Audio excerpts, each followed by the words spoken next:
cute ang anak ni Luis Manzano at Jessie Mindiola na si Baby Pinot, kamukhang kamukha ni lola niya Vilma Santos.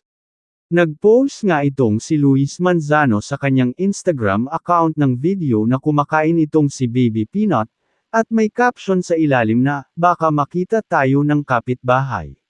Ito at panoorin natin ang video. Pinapakain ko naman dito sa bahay. Anak, anak. Anak, baliktad na yung kutsara mo, anak. Anak, marunong ka naman gumamit ng kutsara eh. You're so cute. Anak.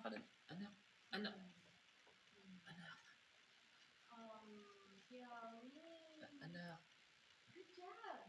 nakakaya sa mga kapitbahay pag nakita ka. Okay. Anak, baka iniisip wala tayong pagpakain sa'yo. Anak, paano kayo papaliwanag yun? Anak, Oy, anak, so cute. ang dumi ng bibig mo pero wala parang nakakain. Lahat na sa labas. Anak, may galit ka pa, anak.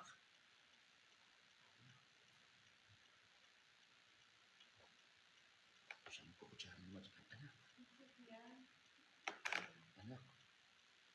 It's so cute and yummy. You like it? Parang huling kain mo sa tiyan ko pa ng mami mo. Yeah. I love you, anak. Maraming salamat sa inyong panunood. Mag-subscribe sa channel ng mga sikat para sa susunod na mga video.